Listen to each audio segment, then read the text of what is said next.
Hey, welcome to Soul Hype Cindy. This is a little bit of a different setup because, I'm JB. I'm host of What the Hell Do I Know, but I've had the pleasure of producing Cindy's pod this season, and this is her season ending show of season one, and she asked me to guest host for her. And so we're going to do it a little bit differently today, but we're going to interview Cindy and see what she's learned through her pod. Hey everyone, this is Cindy Garrard with Soul Hype Cindy. We spend our lives navigating friendships, relationships, health. Let's do it together. Let's leap into our best and most enriching lives through true and inspiring stories. All right, Cindy. All right. Here we are.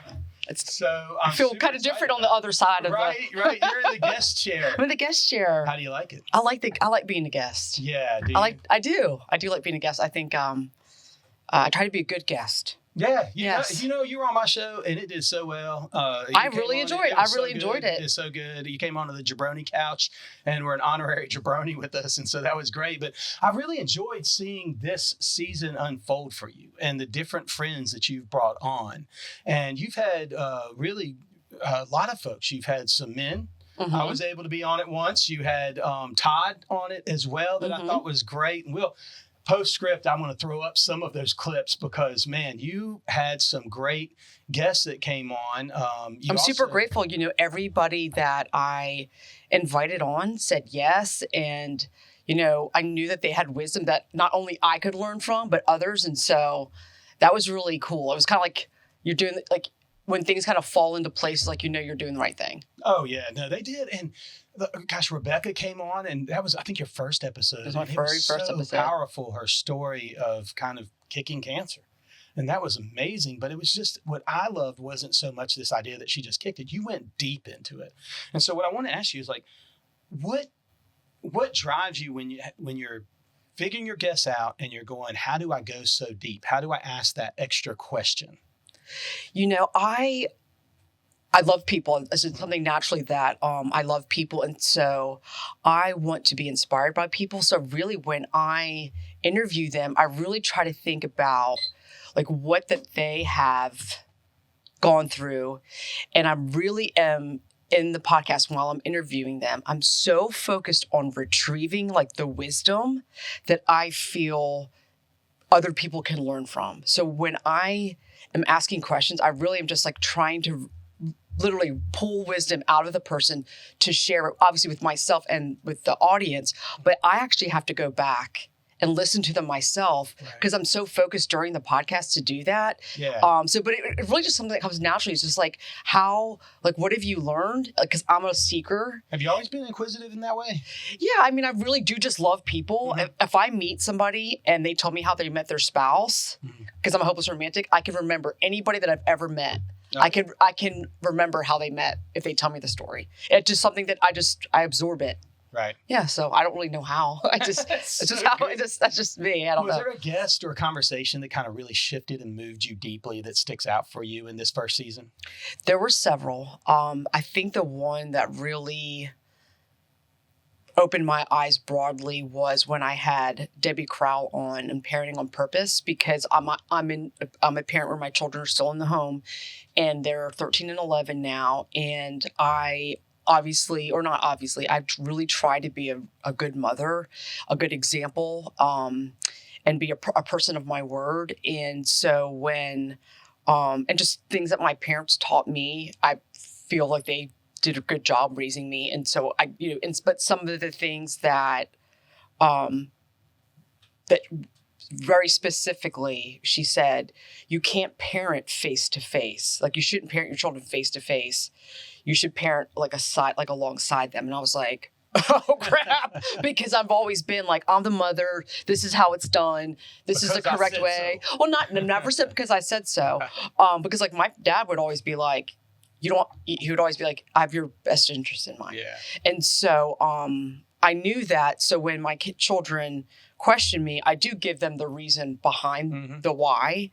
But for me, it really opened my eyes, and I was like, you know what? I really have to. That is something personally that I have to continue to work on. But it made me, which I'm hoping does for my audience is that they learn something that is wisdom and that will enrich their lives and they will take action on it. So that weekend did something very different with my daughter, my older daughter. And then I also let her get she has this beautiful head of hair and it's so beautiful, thick and gorgeous, and it's dark black and it's amazing. And she wanted to get a perm. Okay. And so does that change the color? No, but it damages it. Oh, is it? Okay. It damages it. And so I really did not want her. But I mean, I got a perm when it was a child of the 80s. Right. You know, so like. Did you have the big Yeah. I mean, I had hairspray on. Yeah. So, but if it wasn't for that episode and that, and I would never. Just allowing. I would have not thought of it. Of that request from her. Sure. It's like, no, I know better than you. You don't want to damage your hair. Sure. It was more like, okay, I'm walking alongside you. You want to style your hair different. It's not the worst mistake. It's that okay. You're gonna do, right? Yeah, it's okay. Right. It's okay. You know what's interesting? You brought her up, and again, I've had the pleasure of being behind the camera. So every episode you've had, whether I've watched it or downloaded it, which you should, download it on Apple or Spotify or check it out on YouTube. You're everywhere that there is a pod, but I've had the pleasure of being and seeing it live. And when that episode, when we shot Debs, you just reminded me about that I picked up my phone and texted all my kids to tell them how much I loved them after that episode. It was so good. I mean, that's what that's the whole thing. It's like we can retrieve and learn, but that's one step, but taking action is the next step. Yeah, for sure. So what truth did you discover about yourself this season? I've learned a lot about myself this season. Come on. Growth is good. I'm definitely, which I've always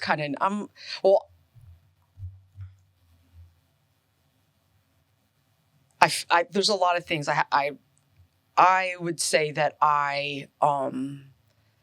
one of the things that I learned is to be a little more fluid in, how I see things. And also I am somebody who's very results driven because achievement is my number one personality trait.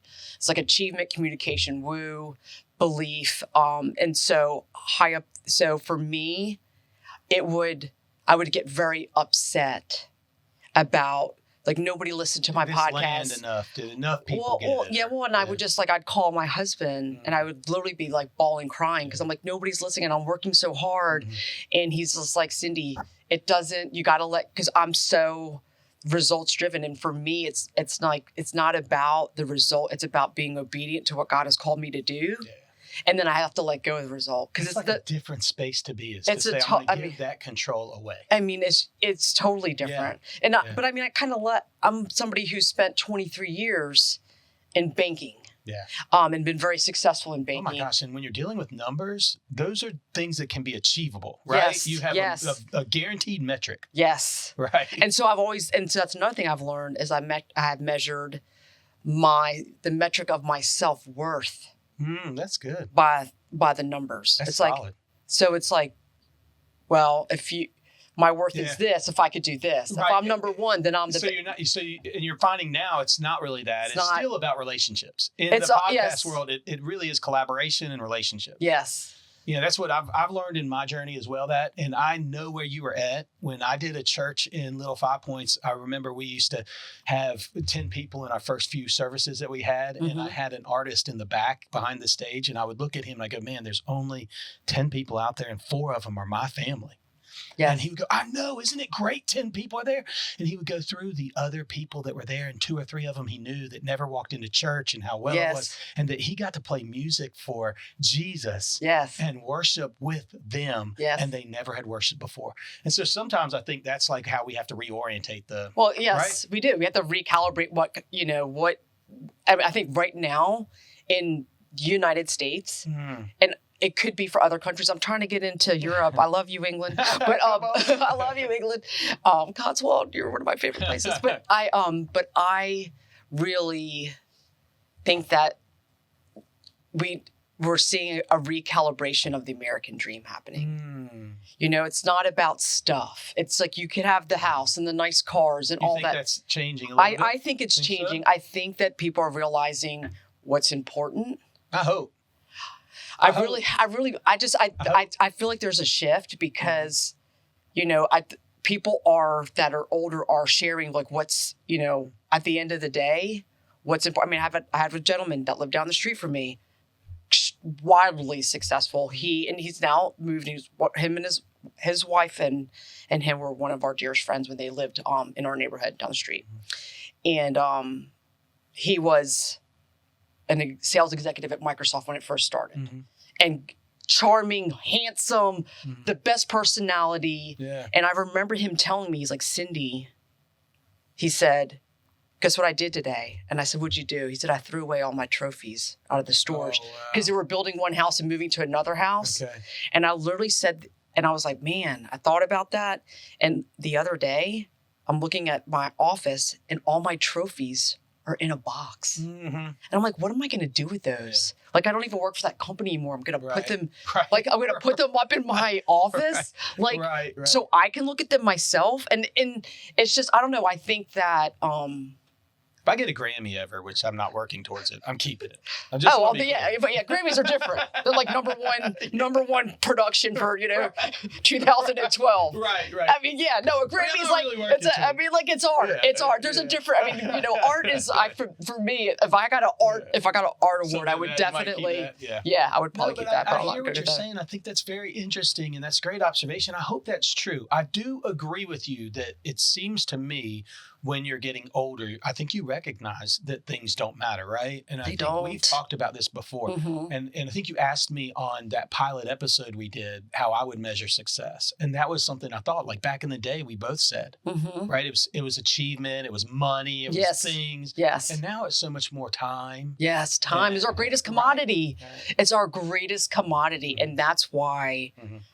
But, one of the things about my podcast is that I want people, if they spend that time listening, that they gain something in that time. Yeah. Like, I want it to be rich. I want it to be, like fulfilling, like they learned something that they can share with somebody else or, I just, you know what I mean? So I think. Have a very similar heart in that. Is that I want, especially that next generation, to pick up on something that they could apply to their life this week that could be better. Yes.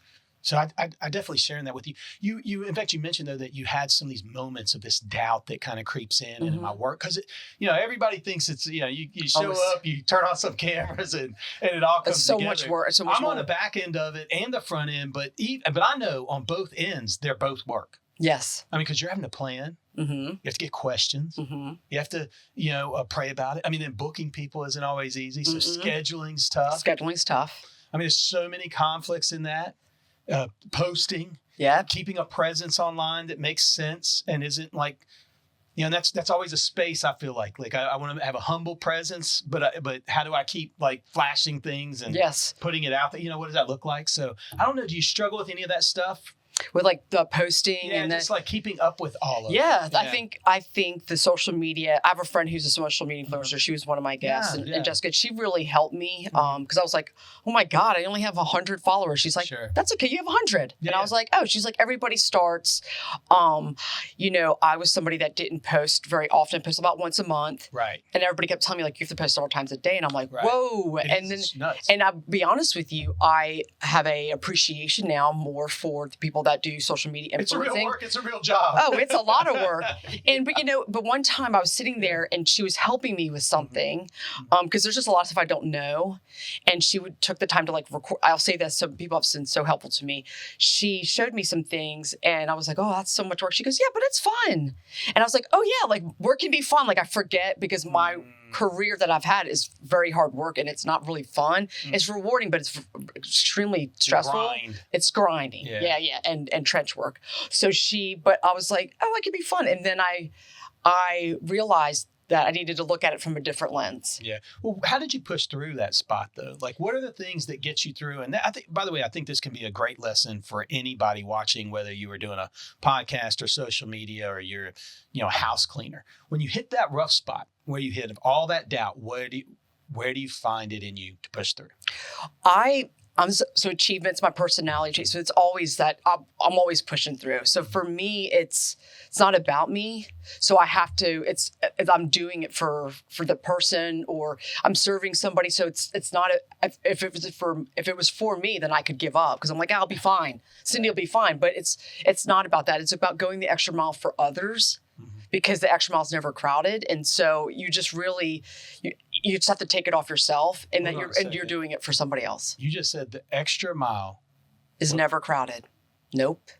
Say that again, because I think the extra mile is never crowded. And guess what? When you're on that ramp and you're on that road, it's not only is it not crowded, as you can really put your foot down and you can go fast. You can go faster. That's so good. I had a friend of mine, Danielle and I did some half marathon, or we did a triathlon. It was a shorter one. It wasn't the Ironman, but was it a half Ironman? It was like a sprint, but still was like, it's it was like 400-meter swim or half a mile swim or whatever it was, and then it's a 13-mile bike, and then essentially a 5K at the end. Okay. So still, you're doing everything, and you're transitioning, and we both had different heats, and we did it. But I've told people that when the swim part, it feels like you're being waterboarded, because you are just getting pounded by everybody stroking over top of you, kicking you in the face. You can't breathe. Yes. I thought I was going to die. So oh, no. I talked to a friend of mine who his son was in that same race, but he was a swimmer. And the first thing he did was he got to the outside. Yes. And nobody was around him. Yeah. And he actually recorded, I think he was in the top 10 swimmers in that entire race that day. Yeah. Because he was around nobody and he could swim fast. Mm-hmm. And I thought that when you said that, I had never heard when you go the extra mile. Yeah. Yeah. That nobody's. There's a reason not to, there's a reason to go unless you're going to go the extra mile. But you're doing the extra. You got to do the extra. That's so good. That's so good. So what was your hardest episode to record, and why? It was your episode. Really? Because my father passed that day. Cindy. Wow. Yeah. I didn't even think about that. Yeah. And that happened that day. It happened at 2:00 that morning, and we'd already had it scheduled to film. Mm. But the show must go on. Mm.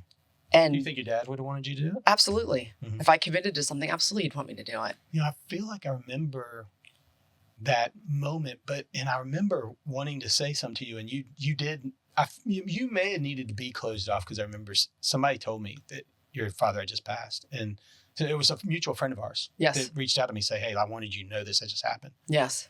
And I wanted to say something to you. I wasn't sure how, because I knew you were coming in and we were about to film the first episode. Mm-hmm. And I can remember you kind of almost had to compartmentalize. Yes. Did you feel that way? I really just stayed focused. Mm-hmm. I really did. I did my best to stay focused. When my father had cancer, and we knew the time was evident. It was coming. And so I had what's called the ability to process anticipatory grief. So I would fly up there. I would mourn, kind of go through all the, emotions of my father passing, and then see him, and then fly home, and then go back and forth. So because I had anticipatory grief, when it happened, there was actually a little relief. Mm-hmm. I think but that was the hardest one to record. Relief is a stage of grief. Oh, is it? There is a stage of grief in that, in a sense, especially when somebody's had a prolonged, kind of death. Mm-hmm. And so relief can be kind of a stage, and it's a weird stage, because you're going how do I feel that way? Yeah. I almost feel bad. Yeah. Yeah. So how has the podcast changed the way you live or you see life? I think it's been an interesting journey, because I've had a lot of fun, the actual recording of the podcast and the people talking. I really love to learn and be around people. And so I don't really know how much it's changed my life. I think it's been, kind of a fun adventure. I never thought that I would be doing a podcast. So it's something I feel like I've grown, because I've been out of my comfort zone. Yeah. So, being somebody who, I would say I'll be very honest. I like to be comfortable. Okay. I like to do the things that I like to do. I like being good at something. And so you kind of just put it in auto drive, and it is a nice season when you've got it in auto drive. Yes. And everything feels like it's just working. Yes. And you're just coasting. Yes. And so that's not always where growth happens. Yeah, that's no. So with a podcast, doing something I've never done before, and trying to do something I've never done before very well, has been challenging for me, but it's also been really rewarding because I've been able to seek resources, and every resource, like just like you and Danielle, like when we first had lunch, I mean, every resource that I've sought to put this, every step of this journey along has come together because God, he is little, because I mean, there's no way all these little things and steps has been really placed for me. So it's just like me taking the faith to walk along it. Gotcha. Well, it's when it all comes together like that, you start to feel like, okay, I am supposed to do this. I am supposed to make this work, right? Cindy, were there any surprises, surprising themes or patterns that kept showing up? Well, if a roller coaster could be a pattern, then if a roller coaster could have a pattern with some twists and turns, I would say it's been definitely an emotional roller coaster for me because I'm so results driven. And honestly, I was worried that my work wasn't going to be impactful, and so I would be really, concerned about that. But then I would go somewhere, like we took our younger daughter play soccer, and we went to a soccer tournament in Auburn, Alabama, and Jeff ran into a friend of his from high school. Very cool. And we were sitting there, and I was like, "Oh, hi, I'm Cindy." She's like, "I know you are. I'd listened to your podcast," and I was like, oh, and it was the first time that anybody that had never met before that Jeff hadn't talked to this young lady where she's our age. Not in your normal circle. Not in my normal circle, my normal friend, And so, so that's been kind of cool. Like every time I feel that that I don't want my work to be fruitless, I want it to be fruitful.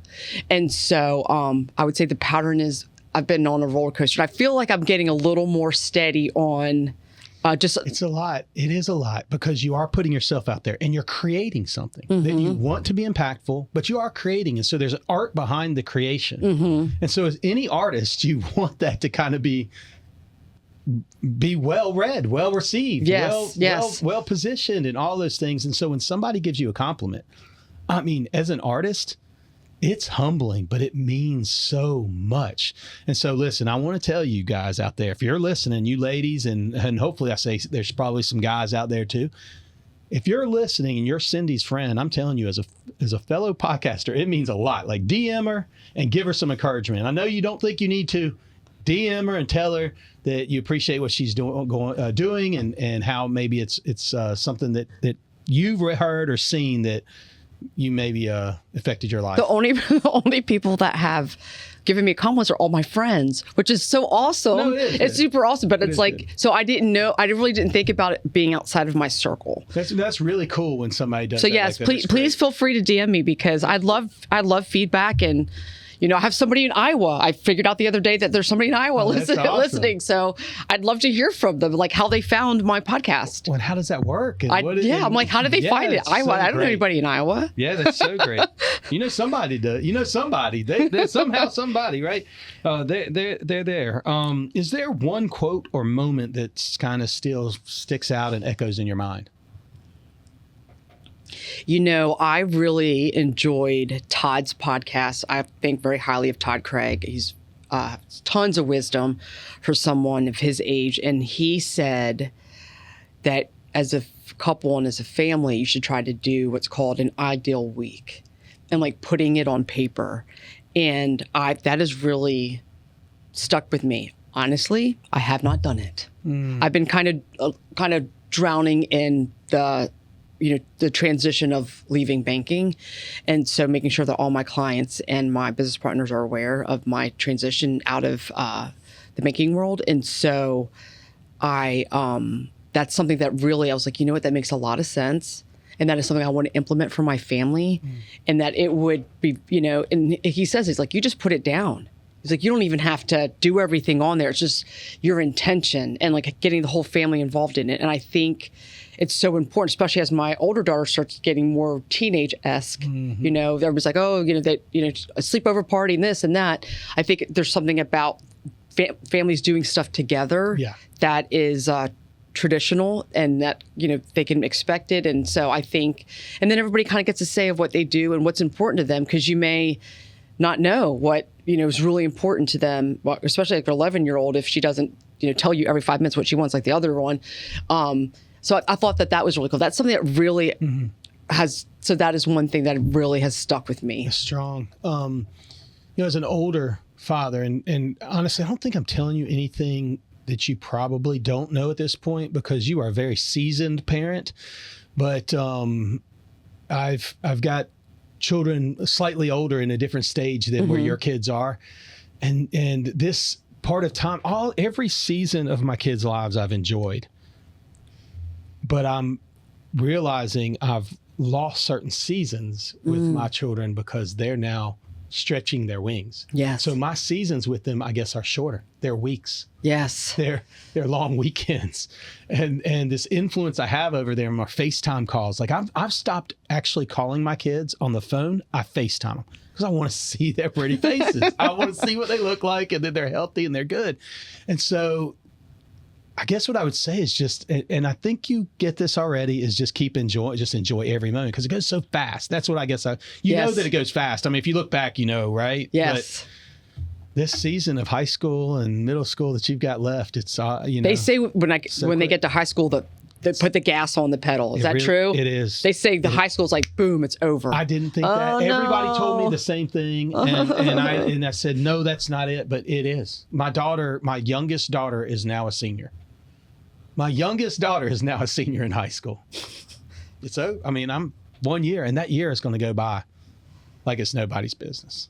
So, just what you just said is so important. And that intentionality is so stinking important. So good.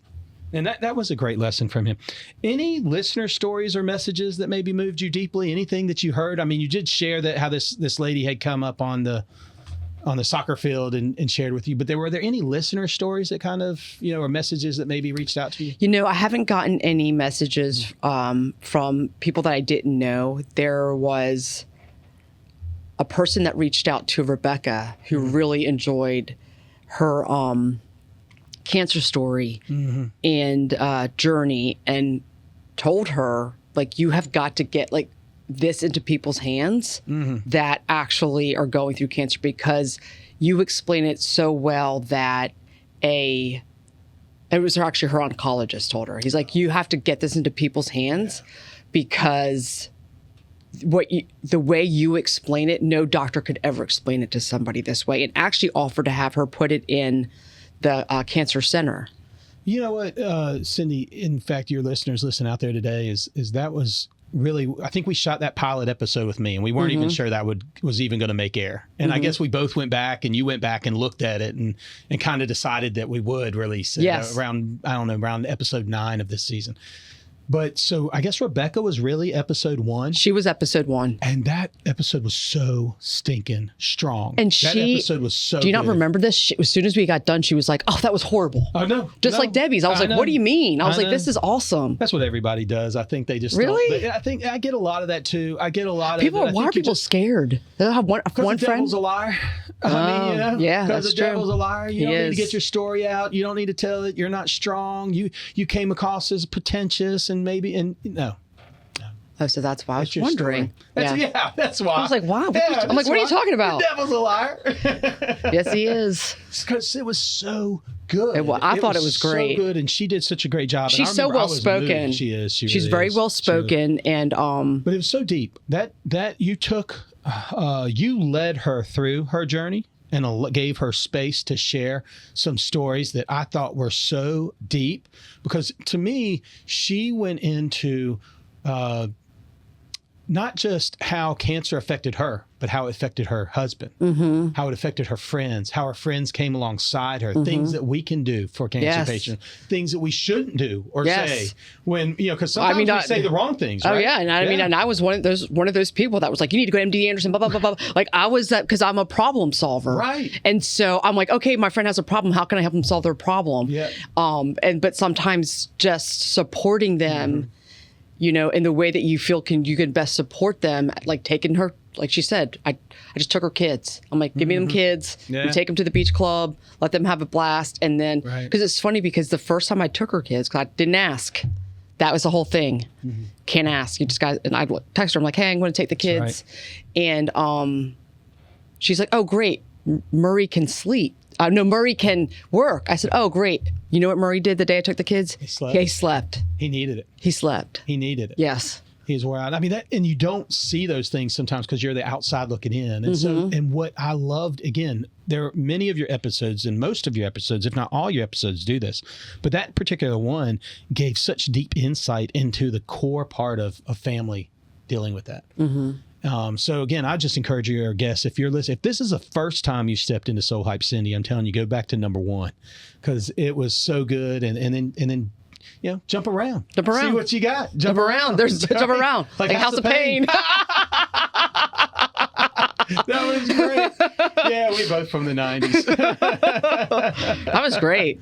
House of Pain, that's great. That's right. Hey, it still plays at parties. They were playing it on Saturday night. I was at a party 100%. Saturday night. Still playing. If they're still playing, Older crowd. It was an older crowd. It was a 50th. I It was a wasn't 50th there, birthday but that party. was an older It was a crowd. 50th birthday party. So I'm not sure it's showing up at my kids' house. It does it not? I don't know. I don't. See know how many kids' house parties you my invite kids, to? I've done a really good job of trying to introduce them to that great music. Like the 60s, the 70s, even some of the 80s. I like 90s music. They just haven't quite grabbed a hold of that. But my daughter loves like Landslide and songs, Fleetwood Mac, from Fleetwood and so there's definitely some artists that my kids gravitate to, but then there's a lot of stuff that I don't understand. So there's a lot of music that I don't get and I'm not sure and I don't like, but my parents, I don't know, liked all my music either. Though. Probably not. So different styles.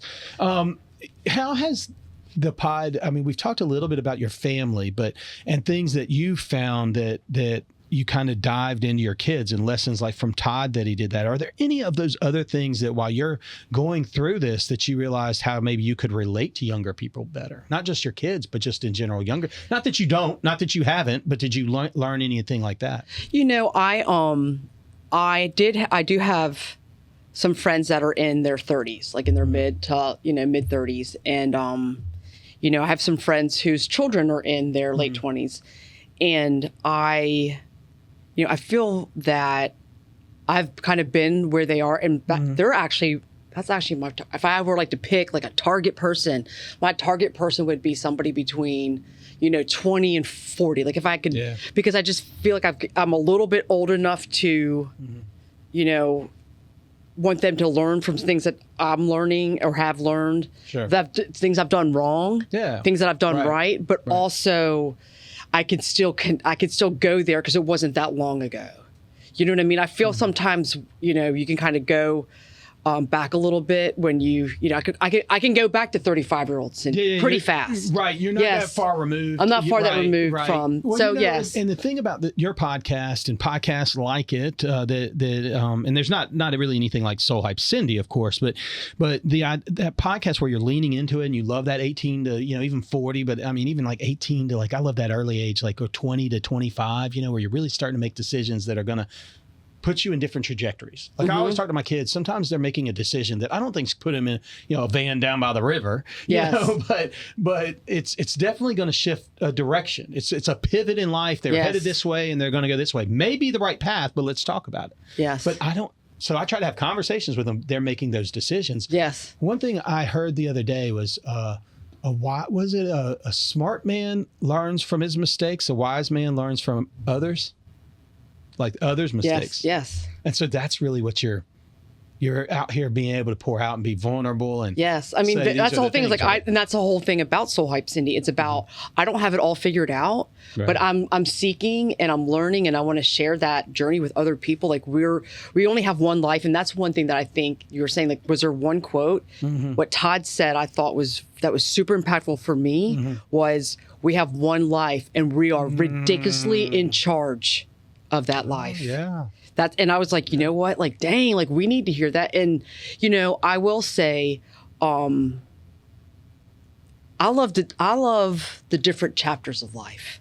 Yeah. You know what I mean? So I Yeah. like to go back to those chapters, and like you were saying, like, and I look forward to the next chapters. And I also try to, you know, there's a gentleman in my neighborhood. His name's Brian, which I love him, and his wife Barb very much.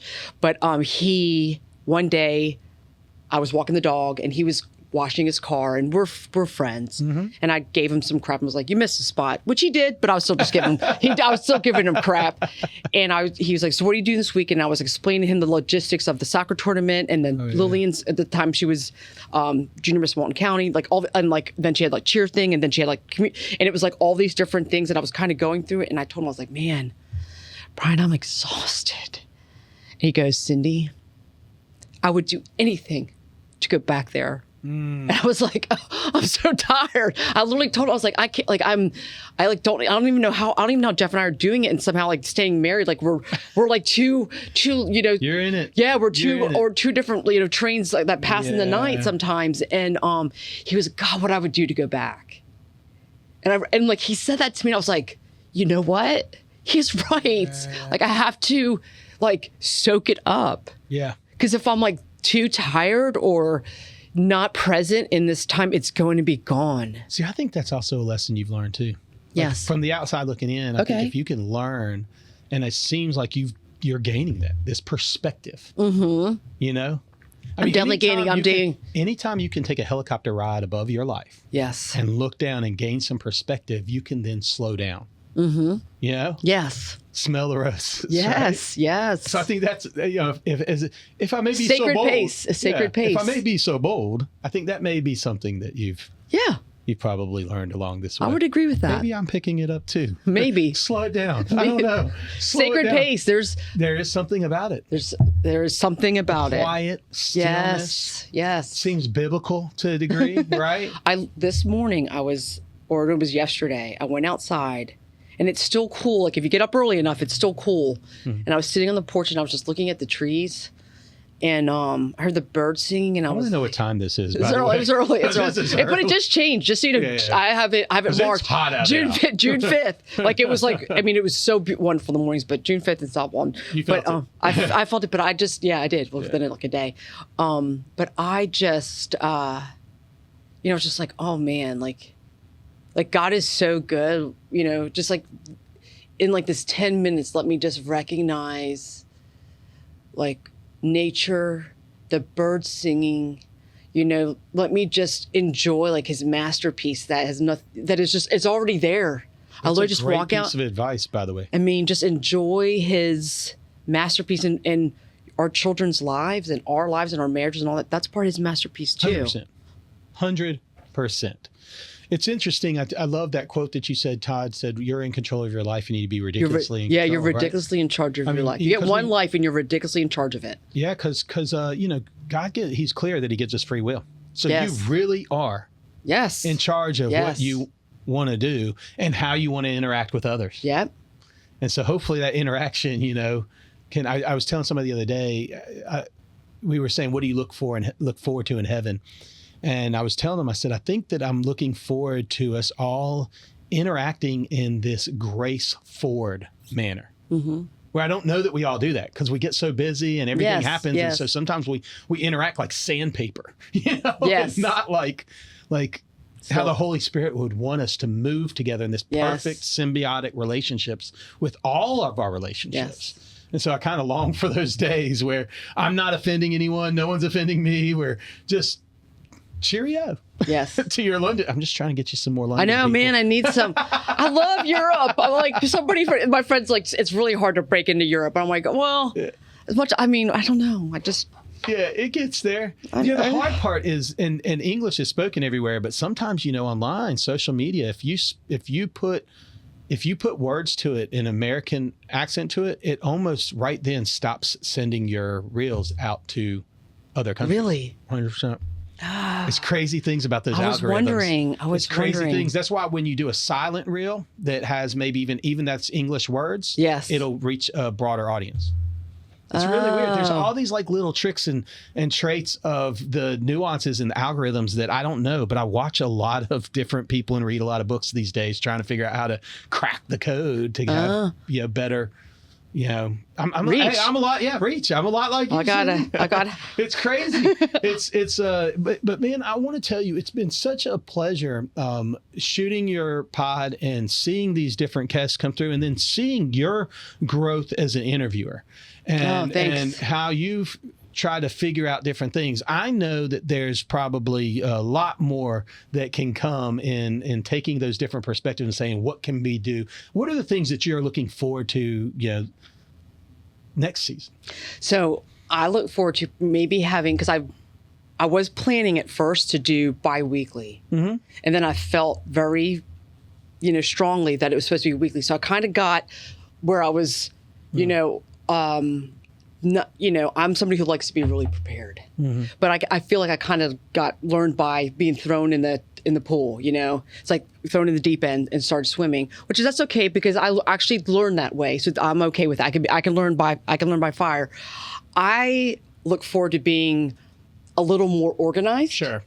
And also, it's like something like I didn't talk to a publicist till I was like, I don't know, 8 episodes in. Sure. He's great. And so some of the things that he recommended, I'm going to start doing on the front end, because the truth is, for all those of my listeners and people that are watching, I'm not a person that listened to a whole bunch of podcasts prior to. Right. I listened to a few because I really just wanted to interview people and seek and retain and deliver wisdom. And so I really didn't watch and listen to a whole different lot of podcasts. And so, because I really wanted it to be super authentic and completely 100% real from my heart. And so I look forward to kind of having some feedback on things I could have done differently. Sure. So improving. Yeah. I'm somebody who likes to improve. So, sure. So, having some improvement and being, I've had some people that I feel would be really, really good, but they are scared to death to do a podcast. And so I'm hoping some of those people will, I'm just going to pray, for that they, and then what did you? I don't want anybody to be on here. I don't want to be on here, but I look forward to some new perspectives and even having some people back that were like, there's something that really is on my heart and has been on my heart and I want to talk about, and then have them back on if it's a different topic that is really something that they, want to share and I feel like my listeners will learn from, then I'll have people back. So I'm kind of looking for, so improving maybe, some of the, flow of things and, just like more wisdom, getting more listeners, Yeah, just key growth. More. Right. No, I'm interested to see how it shakes up, but I think that's right. I mean, when I went from my first season to second season, that's something that I wanted to take an introspective, figure out some feedback. Yes. What are the things that I could cut out? And I'm still trying new things. And I think that's just it, is because you can stick to the same formula and keep doing the same thing over and over again. But you can't expect, if you expect different results, then that's like the definition of insanity. And I'm just hoping to get, more feedback. That's right. Because I'm somebody who is, wants to improve. So hopefully I'll get some more feedback and also some people tell me kind of some topics that they want me to cover. That they feel, great. Because I had somebody really ask, say, hey, you need to get into, like affairs, and talk about that, and I. Then you got to find the right person that's willing to talk about. Well, and I've reached out to people, and they were not willing to. Obviously, it's a public forum. I mean, I would, and I'll be honest with you, if I'd have a super freaking hard time with that too. So I get it.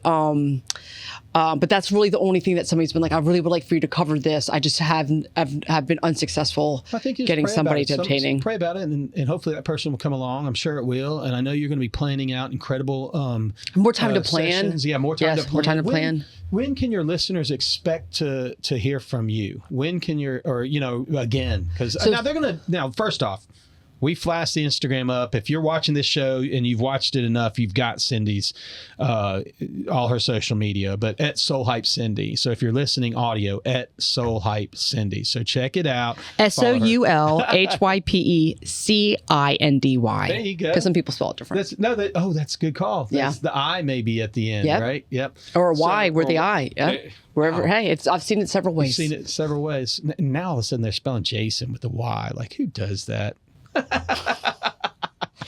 No, I'm just kidding. Just teasing all you Jason people out there. Yeah. No discrimination here. I'm on Cindy's pod. She's been gracious and let me host.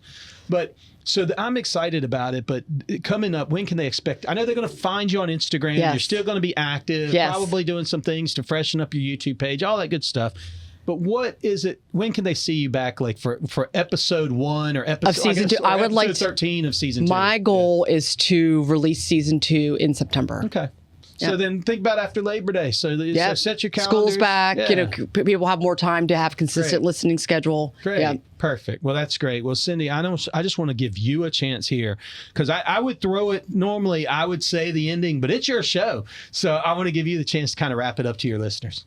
So, first of all, I would thank you so much for supporting me, and I hope that you learned something. I hope that you will continue to support me, and I just ask that you follow me on Instagram and you leave me a comment and review on Apple. I've got some good reviews so far, but just an honest review, and just share it. And I just want to thank you for your time, and because time is so precious. And I look forward to continuing this journey of life together. Thank you.